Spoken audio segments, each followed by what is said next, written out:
आज के टाइम में टीवीएम का पता होना बहुत ज़रूरी होता है। टाइम वैल्यू ऑफ मनी काफ़ी इंपॉर्टेंट होती है, चाहे वो बैंकिंग के सब्जेक्ट्स होते हैं या वैल्यूएशन के हों या फिनेंस के हों, कोई भी हों, टीवीएम आपको कैलकुलेट करना होता है। तो चलिए हम स्टार्ट करते हैं कि टीवीएम क्या होता है। Time value of money means value of money with respect to time. The value of money changes with time means time के अकॉर्डिंग जो मनी की वैल्यू होती है वो चेंज होती जाती है। आज टाइम कुछ है तो मनी की वैल्यू कुछ और है, नेक्स्ट कल कुछ और होगी, परसों कुछ और होगी। तो टाइम के रिस्पेक्ट में value of money, it is a concept that money available at the present time is worth more than the same amount in the future due to its potential earning capacity. हमें actually concept क्या कहता है कि ये मानता है कि जो भी मनी की वैल्यू है वो आज ज़्यादा होती है कंपैरिजन टू नेक्स्ट ईयर या किसी और टाइम में, आने वाले समय में। जो वैल्यू मनी की आज है वो कल नहीं होगी, आने वाले कल में नहीं होगी। क्यों? क्योंकि उसकी जो अर्निंग कैपेसिटी होती है, जो उसकी वैल्यू होती है, वो डिक्रीज करती जाती है। That is ₹1000 today has more value than ₹1000 in next year. आज जो 1000 रुपये की वैल्यू है, जो इम्पोर्टेंस है, जो आज आप 1000 रुपये में खरीद सकते हैं, वो नेक्स्ट ईयर 1000 रुपीज़ में नहीं कर पाएंगे आप, क्योंकि उसकी अर्निंग कैपेसिटी कम हो जाएगी।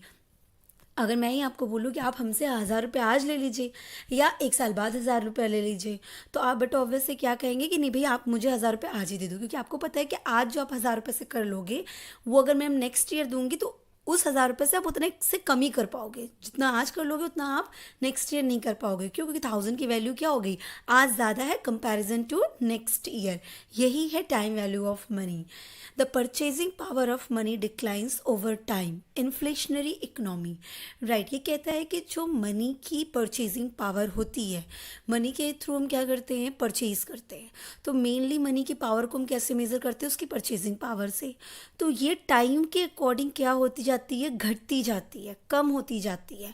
जैसे हम हमेशा से सुनते आए हैं, और पहले भी अगर हम अपने ग्रैंडफादर से या पेरेंट्स से बात करें तो वो कहते हैं कि हमें 10 रुपये में तो ये सामान मिल जाते थे। आज हम कहते हैं कि 10 रुपये में तुम्हें एक पेन मिल रही है या एक पेंसिल मिल रही है। तो क्या हो गया कि परचेजिंग पावर, आज 10 रुपये की कैपेसिटी कम हो गई। आज आप जो 100 रुपये में खरीद रहे हो, कल आप 100 रुपये में उससे ज़्यादा चीज़ें खरीद सकते थे। अगर बात करें कि आपके पेरेंट्स की आज से 10 साल पहले की, तो 100 रुपये में सपोज करिए कि मैं 10 साल पहले 100 रुपये किसी को देती, तो वो उस 100 रुपये में घर की किचन की बहुत सारे सामान खरीद सकते थे। पर अगर आज वही 100 रुपये दे तो शायद एक या दो प्रोडक्ट ही आप खरीद सकते हो, हार्डली एक दो खरीद सकते हो किचन के, अदरवाइज वो भी नहीं खरीद सकते हो। तो क्या हो गया कि 100 तो वही रुपए हो गए ना, 100 रुपये तो पहले भी थे, 100 रुपये भी आज है, पर उसकी जो पावर है, जो वैल्यू है, वो क्या हो गई है, डिक्रीज हो गई है। ऐसा क्यों होता है? क्योंकि इन्फ्लेशन होता है। इन्फ्लेशन सिचुएशन जो होती है, वो सिचुएशन यही होती है कि जब money, term of money, number of terms, वो इंक्रीज कर जाती है इकोनॉमी में और मनी की वैल्यू डिक्रीज कर जाती है। समझ में आया? तो हम उसे इन्फ्लेशन की सिचुएशन कहते हैं कि मनी ज़्यादा होती है, नंबर्स में ज़्यादा होती है, पर उसकी जो वैल्यू होती है वो डिक्रीज करती जाती है। इकोनॉमी में बहुत पैसे होते हैं तो वैल्यू की मनी क्या होती है, डे बाई डे डिक्रीज करती जाती है। That is inflationary situation. तो ये ऐसा इसलिए होता है, उसकी परचेजिंग पावर क्यों घट जाती है? क्योंकि इन्फ्लेशन की सिचुएशन होती है। राइट, अब नेक्स्ट देखते हैं। So the amount of goods and services that can be purchase with 1000 today will be more than the amount goods and services that can be purchase with same amount after 1 year. आज जो हम 1000 रुपये में purchase कर लेंगे good and services, उतने वही 1000 रुपये में वही गुड्स एंड सर्विसेज हम नेक्स्ट ईयर नहीं परचेज कर पाएंगे, हम उससे कम गुड्स एंड सर्विसेज पाएंगे, या उतने ही गुड्स एंड सर्विसेज को पाने के लिए हमें और 1000 रुपये से ज़्यादा पैसे देने पड़ेंगे। क्यों? क्योंकि 1000 रुपये की वैल्यू क्या हो चुकी होगी, डिक्रीज हो जाएगी, परचेजिंग पावर इसकी कम होती जाती है। ओके, तो बात करें हम अगर एक एग्जांपल लेके कि सपोज करिए कि a person invest ₹1000 in a risk free government securities of ₹10% per annum. तो आफ्टर 1 ईयर वो कितना पा जाएगा? अगर हम आज एक पर्सन है जो ₹1000 इन्वेस्ट कर रहा है गवर्नमेंट सिक्योरिटीज़ पे 10% के हिसाब से, तो एक साल बाद उसको कितना मिलेगा? 1000 मिलेगा प्लस 10% का इंटरेस्ट, तो टोटल मिला के उसे कितना मिलेगा? 1100। After 1 year 1000 will become ₹1100। तो देखा जाए आज आपने लगाया कितना? 1000, फ्यूचर में आपको मिलेगा कितना? 1100। तो अगर हम बोलें कि इसमें फ्यूचर वैल्यू क्या हुई, तो फ्यूचर वैल्यू क्या हो गई? आपके 1000 रुपये प्लस इंटरेस्ट 1100, क्योंकि 1000 आप इन्वेस्ट कर रहे हो तो फ्यूचर में आपको कितना मिलने वाला है 1100। तो future value is equal to present value plus interest, that is your future value. यही तो हमने देखा, 1000 plus interest is equal to 1100, 1100 हमें फ्यूचर में मिलने वाला था। तो अगर हम बात करें प्रेजेंट वैल्यू की, तो प्रेजेंट वैल्यू क्या हो गया, प्रेजेंट वैल्यू अगर फ्यूचर वैल्यू अगर 1100 है और 10 रुपये का इंटरेस्ट है तो प्रेजेंट वैल्यू कितना होगा। अब हम 1100 में से अगर इंटरेस्ट का पोर्शन हटा देंगे तो हम प्रेजेंट वैल्यू पे पहुंच जाएंगे। लेकिन पहले मैं आपको बता दूं कि इसी फ्यूचर वैल्यू को हम कंपाउंडिंग भी कहते हैं।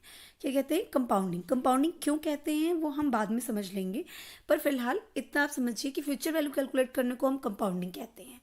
ओके, प्रेजेंट वैल्यू की अगर बात करें तो प्रेजेंट वैल्यू कैसे निकलता है, एकदम सिंपल टर्म में, सिंपल फॉर्मूला है, कोई वो नहीं। प्रेजेंट वैल्यू कैसे निकलता है, जब हम फ्यूचर वैल्यू में पता हो उसमें से इंटरेस्ट का पोर्शन हटा दीजिए तो जो बचेगा वो हमारा क्या हो जाएगा, प्रेजेंट वैल्यू होगा। फ्यूचर वैल्यू क्या हो जाएगा, जब हम प्रेजेंट वैल्यू में इंटरेस्ट का पोर्शन ऐड ऑन कर देंगे तो हमें फ्यूचर वैल्यू पता चल जाएगी। प्रेजेंट वैल्यू मतलब जो आज हम लगा रहे हैं, फ्यूचर वैल्यू में तो जो हमें फ्यूचर में मिलेगी। ओके, तो प्रेजेंट वैल्यू को निकालने को हम डिस्काउंटिंग कहते हैं। कैसे, क्योंकि इसमें इंटरेस्ट का पोर्शन हमें डिडक्ट करते जाना पड़ेगा, हटाते जाना पड़ेगा, तब जाके हम प्रेजेंट वैल्यू पे पहुंचेंगे। फ्यूचर से हमें प्रेजेंट में आना है तो इंटरेस्ट हटाना है, डिस्काउंट करना पड़ता है, that is why discounting. Okay, so what we know, actual value of any amount in future add interest earn. अगर हमें फ्यूचर की वैल्यू पता करनी है तो हमें क्या करना होगा, जो आज की वैल्यू है उसमें हमें इंटरेस्ट ऐड कर देना होता है, तो हम फ्यूचर की वैल्यू पता कर लेते हैं। सिमिलरली अगर हमें प्रेजेंट वैल्यू पता करना होता तो हम क्या करते हैं, फ्यूचर वैल्यू में से इंटरेस्ट का पोर्शन हटा देते हैं, सब्ट्रैक्ट कर देते हैं, तो हम आज की प्रेजेंट वैल्यू पता कर जाते हैं। ओके, अब हम कंपाउंडिंग को देखते हैं और कंपाउंडिंग को समझते हैं क्या होता है, क्योंकि कंपाउंडिंग एंड डिस्काउंटिंग दो फैक्टर्स होते हैं बहुत इंपॉर्टेंट। तो एक एग्जांपल के थ्रू बस बहुत जल्दी हम इस चीज़ को समझते हैं। तो कंपाउंडिंग क्या हो गया, the process of calculating the future value from a given present sum is called compounding as it is based on compound interest. Compounding मतलब क्या हो गया, एक प्रोसेस जिसके थ्रू हम फ्यूचर की वैल्यू को पता करते हैं। कैसे पता करते हैं, प्रेजेंट वैल्यू में इंटरेस्ट ऐड करके। जब हम प्रेजेंट वैल्यू में इंटरेस्ट ऐड करके फ्यूचर की वैल्यू को पता करते हैं, दैट इज कंपाउंडिंग। और कंपाउंडिंग क्यों कह रहे हैं, क्योंकि जो इंटरेस्ट हमें रिसीव होता है, जो हमें इंटरेस्ट मिलता है, जो हम अर्न करते हैं, वो हम कंपाउंडिंग बेसिस पे अर्न करते हैं। आप हमेशा सुनते होंगे जैसे आरडी है, बैंक में इन्वेस्ट कर रहे हो, आरडी रिकरिंग डिपॉजिट आपको रिसीव हो रहा है, तो हो रहा है कि वो क्वार्टरली कंपाउंड होता है। कंपाउंडिंग मतलब इंटरेस्ट ऐड हो जाएगा आपके प्रिंसिपल अमाउंट पे, देन उस पर इंटरेस्ट चार्ज, फिर वो पूरा टोटल सम होगा, देन उस पर इंटरेस्ट चार्ज, तो इंटरेस्ट पे फिर आपको इंटरेस्ट मिलेगा, तो that is compounding, compounding interest. Okay, एक एग्जांपल लेते हैं, ठीक है। एक फॉर्मूला पहले आप इसका देख लीजिए, future value is equal to present value 1 + i whole to the power n। Present value में हमने क्या किया, इंटरेस्ट का पोर्शन ऐड कर दिया, पर इंटरेस्ट का पोर्शन हम कैसे ऐड कर रहे हैं, कंपाउंडिंग करते हुए। तो जो n है आपका वो क्या डिनोट करते हैं, number of years. n is equal to number of years और i मतलब आपका इंटरेस्ट रेट, किस इंटरेस्ट रेट से आपको इंटरेस्ट मिलने वाला है। अब एक एग्जांपल देखते हैं, calculate the total amount accumulated for ₹1 lakh invested in a bank 8% compounded annually for 3 year. आज आप 1 लाख रुपया लगा रहे हैं, एक बैंक में इन्वेस्ट कर रहे हैं, जो बैंक आपको 8% की रेट से क्या दे रही है, इंटरेस्ट दे रही है, और वो इंटरेस्ट जो है 3 साल के लिए आप इन्वेस्ट कर रहे हो और ईयरली वो कंपाउंड होने वाला, हर साल कंपाउंडिंग होगी, ठीक है। 3 साल तक के लिए आपका पैसा रहेगा 1 लाख रुपया, 8% का rate of interest compounded annually. आपको क्या मिलेगा, आपकी फ्यूचर वैल्यू क्या होगी। आपको पता है कि प्रेजेंट वैल्यू कितनी है, 1 लाख है, इसमें आपको क्या ऐड करना है, इंटरेस्ट, कितने साल के लिए, 3 साल के लिए, और आपको क्या करना है, कंपाउंडिंग करना है। तो फॉर्मूला हो गया future value is equal to present value 1 + i whole to power n। तो 1 लाख हमारी प्रेजेंट वैल्यू हो गई, 1 प्लस मैंने इंटरेस्ट का फैक्टर कर दिया, 8% मतलब 8 डिवाइडेड बाई 100, राइट। तो 8 डिवाइडेड बाई 100, तो अगर फैक्टर में कर देंगे तो 0.08 पावर 3 ईयर्स है। तो ओके, अब आपको क्या करना होगा, इसकी वैल्यू निकालना होगा, तो ये तो इजी है, 1.08 मल्टीप्लाई बाई कर देंगे, 1.08 मल्टीप्लाई बाई 1.08 2 टाइम इक्वल कर दीजिए, वैल्यू अपने आप आ जाएगी। तो आ गई आपकी 1.259712 मल्टीप्लाई बाई 1 लाख, तो इक्वल्स टू 1,25,971.20। मतलब आप 1 लाख इन्वेस्ट करेंगे तो कंपाउंड होके 8% से 3 साल बाद आपको कितनी वैल्यू मिलने वाली है, फ्यूचर वैल्यू आपकी कितनी होगी, 1,25,971.20। तो ये हो गया कंपाउंडिंग। सिंपल है, बहुत ही सिंपल सा एक चीज़ लिया जिससे कि आपको बस कॉन्सेप्ट क्लैरिटी हो जाए, सिंपल एग्जांपल। अब हम इसी तरीके से डिस्काउंटिंग का कॉन्सेप्ट समझते हैं कि डिस्काउंटिंग क्या हो गया। तो process of finding the present value of future sum of money is called discounting. तो ये कैसा प्रोसेस है, इस प्रोसेस के थ्रू हम फ्यूचर वैल्यू के थ्रू हम क्या पता करते हैं, प्रेजेंट वैल्यू। जब हम फ्यूचर वैल्यू की हेल्प से क्या पता कर रहे होते हैं, प्रेजेंट वैल्यू पता कर रहे होते हैं, तो हम उसे क्या कहते हैं, डिस्काउंटिंग। अब आपको पता है कि फ्यूचर वैल्यू से प्रेजेंट वैल्यू को पता करने के लिए हमें इंटरेस्ट का पोर्शन क्या करना होता है, ऐड या सब्ट्रैक्ट, ऑब्वियसली सब्ट्रैक्ट करना होता है, तो हम उसे डिस्काउंटिंग कहते हैं। और it's done by removing the accumulated compound interest from the future value. ये हम कैसे करेंगे, जितना भी कंपाउंडेड इंटरेस्ट है, याद रखिएगा सिंपल इंटरेस्ट लेस नहीं करना होता है, ये इंटरेस्ट भी कंपाउंड होके गया है, तो हमें क्योंकि इंटरेस्ट प्रिंसिपल अमाउंट में ऐड हुआ, फिर उस पर इंटरेस्ट, फिर वो भी प्रिंसिपल अमाउंट और प्लस इंटरेस्ट हुआ, फिर इंटरेस्ट चार्ज हुआ, तो हमें जब कंपाउंड करना, इंटरेस्ट हटाना है, तो हम सिंपल एक इंटरेस्ट का टोटल अमाउंट नहीं डिडक्ट कर सकते, हमें वो रिमूव भी उसी तरीके से करना होगा कंपाउंडिंग को ध्यान में रखते हुए। तो फॉर्मूला क्या हो गया, present value is equal to future value multiply by 1 whole के divided by 1 plus i power n। तो या फिर हम इसे दूसरी तरीके से कह सकते हैं कि present value is equal to future value bracket में present value factor i power n। PVF मतलब प्रेजेंट वैल्यू फैक्टर, आई मतलब सेम इंटरेस्ट रेट, n मतलब आपका नंबर ऑफ ईयर्स। ओके, तो अब एक एग्जांपल लेते हैं इसके लिए भी, right. For accumulation of rupees 10 lakh at the end of 10 years, how much have to invest today in bank giving interest at the rate of 8%? आपका ये है कि अगर आपको 10 साल में आपको क्या मिल रहा है, 8% के रेट ऑफ इंटरेस्ट से आपको रिसीव कितना हो रहा है, 10 लाख। 10 साल में 8% के रेट से आपको 10 लाख रिसीव होगा, तो आज आप कितना इन्वेस्ट कर दें। ऐसा होता है ना कि हमको पता है कि हमें 20 साल बाद इतना पैसा चाहिए, 4 साल बाद हमें इतना पैसा चाहिए, और इतना रेट बैंक दे रही है, या ये म्यूचुअल फंड्स में मिल रहा है हमें रिटर्न, या हमें कहीं पे भी इन्वेस्टमेंट की जगह भी है हमें ये रिटर्न मिल रहा है, तो हम आज कितना पैसा इन्वेस्ट कर दें। तो ये पता करना कि आज हम कितना इन्वेस्ट करें कि हम फ्यूचर में इतना पा जाएँ, तो हम उसके लिए क्या करते हैं, डिस्काउंटिंग करते हैं कि हम 10 लाख हमें फ्यूचर में पाना है, 10 साल के बाद 8% का रेट ऑफ इंटरेस्ट चल रहा है, तो हम आज कितना पैसा इन्वेस्ट करें। तो ये हम कैसे पता करेंगे, जिस मेथड से पता करते हैं दैट इज डिस्काउंटिंग। और फॉर्मूला हमने बता दिया आपको, फॉर्मूला क्या, हमें पहले सबसे पहले फॉर्मूला होगा present value is equal to future value bracket में present value factor i power is and n। ठीक है, अब प्रेजेंट वैल्यू फैक्टर क्या होता है पहले इसे समझिए। प्रेजेंट वैल्यू फैक्टर जैसे 1 रुपीज़ है, तो 1 रुपीज़ की वैल्यू आज कितनी होगी, कल की जो कल अगर 10% है या 8% है, तो उसका रेट हम आज की डेट पे लेके आते हैं, फ्यूचर का रेट हम आज पे लेके आते हैं, तो हम उसे डिस्काउंट कराते हैं, तो वो जो प्रेजेंट वैल्यू होती है वही प्रेजेंट वैल्यू आपका फैक्टर कहलाती है। ये टेबल के थ्रू भी देखा जाता है, प्रेजेंट वैल्यू फैक्टर टेबल आते हैं, जैसे एनओटी टेबल आते हैं और फ्यूचर वैल्यू के टेबल आते हैं, प्रेजेंट वैल्यू के टेबल, तो फैक्टर्स के टेबल आते हैं, आप देखे होंगे बुक्स वगैरह में, स्टैट्स की बुक में और बैंकिंग बुक में पीछे आपके टेबल लगा रहता है। तो हम वो फैक्टर जो है इंटरेस्ट रेट पे और उतने साल का जाके उस टेबल से उसकी वैल्यू पता कर सकते हैं कि क्या आपका उस उतने रेट की इतने साल में क्या वैल्यू निकलती है, क्या फैक्टर निकलता है, तो वो प्रेजेंट वैल्यू फैक्टर का टेबल आता है, तो वहाँ से हम उसकी वैल्यू डिनोट कर सकते हैं। दूसरा रिजल्ट ये होता है कि हम उसे अपने कैलसी पे भी कैलकुलेट कर सकते हैं, कैलसी इन द सेंस अपने कैलकुलेटर पे।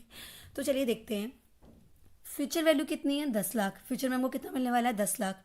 प्रेजेंट वैल्यू फैक्टर निकालना है, कितने का, 8% का निकालना है, और कितने साल के लिए निकालना है, 10 साल के लिए। 8% का हमको प्रेजेंट वैल्यू फैक्टर चाहिए, कितने साल का, 10 साल का। तो जब हम टेबल में देखते हैं तो टेबल में भी हम ऐसे देखते हैं, 8 साल का देखते हैं, 8% देखते हैं, परसेंटेज में 8%, और ईयर में जाके 10 साल। तो दोनों का जहाँ पे जो वैल्यू दी होती है वही उस वैल्यू को बस हम यहाँ पे लिख देंगे और मल्टीप्लाई कर देंगे 10 से, 10 लाख से, आपका आंसर आ गया। टेबल में बहुत ईजी होता है, परसेंट उठाया, ईयर उठाया, आपको दोनों पता है, बस आप टेबल में वैल्यू देखिए, वही वैल्यू पुट कर दीजिए और मल्टीप्लाई कर दीजिए। सेकंड जो मैं अभी आपको बताने वाली हूँ, कैलकुलेटर में हम ये फैक्टर कैसे निकालते हैं, प्रेजेंट वैल्यू फैक्टर। तो देखिए 8% का 10 साल में जो फैक्टर आया है वो आएगा 0.463, फिर हम उसको 10 लाख से मल्टीप्लाई कर देंगे, सिंपल, और आंसर आपका आ जाएगा। पर इम्पॉर्टेंट है कि ये फैक्टर आपका आया कैसे। अगर हमारे पास वो टेबल नहीं है फिर हम वो फैक्टर कैसे कैलकुलेट करेंगे, राइट। तो सबसे इजी है, मैं आपको बता रही हूँ। आपको करना क्या है, आप कैलसी उठाइए, आपको 8% पता है और 10 साल पता है, ठीक है। आपको सबसे पहले कैलसी पे आपको लिखना है 100, उसके बाद डिवाइड का साइन लगाना है, उसके बाद जो भी रेट होता है वो 100 में प्लस करके करना होता है। जैसे 8% है तो 108, 100 प्लस 8 तो 108 हो जाएगा। तो आपने अभी तक क्या किया है, 100 लिखा है, डिवाइड किया है, 108 लिख दिया, करेक्ट। अब आपको 2 टाइम्स सिर्फ मल्टीप्लाई का साइन प्रेस करना है, वो मल्टीप्लाई देन फिर मल्टीप्लाई, मल्टीप्लाई, आपको सेम फिगर नहीं चेंज होगी। 0.9259 आया, आपने पहली बार जब मल्टीप्लाई किया तो भी यही फिगर थी, सेकेंड टाइम मल्टीप्लाई किया तो भी यही फिगर थी, 0.9259, राइट। फिगर चेंज नहीं होगी बस, लेकिन आपको मल्टीप्लाई का साइन 2 बार लगाना होता है। वो क्यों लगाना होता है, क्योंकि जीरो की वैल्यूज़ बढ़ती चली जाती हैं, इसलिए जब हम मल्टीप्लाई कर देते हैं तो ये जीरोज़ में बढ़ना शुरू नहीं होता है। आप ऐसे टेस्ट के लिए आप देखिएगा कि अगर एक बार आप मल्टीप्लाई करेंगे तो आपको सारी वैल्यू 0 0 करके मिलना शुरू हो जाती है, पीछे से वैल्यू हटती जाएंगी, आगे 0 लगता जाएगा, इसीलिए हम 2 टाइम्स मल्टीप्लाई कर देते हैं। अब आपको क्या करना है, 10 ईयर्स तक का फैक्टर जानना है। समझिए ये 1 साल का फैक्टर है, अगर 1 साल होता तो 8% का फैक्टर कितना होता है, 9259, ये 1 साल का फैक्टर है। आपको कितने साल का फैक्टर चाहिए, 10 साल का फैक्टर चाहिए। तो आपको अब क्या करना है, सिर्फ इक्वल की बटन प्रेस करनी है, लेकिन कितने टाइम्स प्रेस करनी है, 9 टाइम्स। 10 ईयर्स का पूछा है, 1 साल का तो आपके सामने है, अब आपको सिर्फ कितनी बार प्रेस करनी है, सिर्फ 9 टाइम्स प्रेस करनी है। तो 9 टाइम्स प्रेस करनी है, एक बार तो हमारे सामने है, तो अब हम करेंगे, इक्वल का साइन मैं प्रेस कर रही हूँ पर मैं काउंटिंग कर रही हूँ 2 से। तो मैंने पहले प्रेस किया 2, 8.857 आ गया, 3.79, 4, 7, 3, 5, 0.68, 6, 7, 8, 9 एंड 10 आ गया आपका 0.46319348803। दैट्स इट, बहुत ईजी है। फैक्टर निकाल लिया, मल्टीप्लाई कर देंगे और आपका आंसर आ गया 4,63,000। तो मतलब आज आपको कितना इन्वेस्ट करना है, सिर्फ 4,63,000 आप इन्वेस्ट करोगे तो आप कितनी वैल्यू 10 साल बाद 8% के रेट से 10 लाख रुपए पा जाओगे। इसे बोलते हैं टाइम वैल्यू ऑफ मनी। ये मनी के टाइम के हिसाब से मनी की वैल्यू चेंज होती जाए, जो वैल्यू 4,63,000 आज है वही 10 साल पर 10 लाख का होगा। तो हम ये डिस्काउंट कर देते हैं, हम ये कंपाउंड करते हैं, ऐड करते हैं, प्रेजेंट वैल्यू निकालते हैं, फ्यूचर वैल्यू निकालते हैं, दैट्स ऑल। तो आई थिंक आपको क्लियर हो गया होगा 0.463 फैक्टर कैसे कैलकुलेट किया है हमने।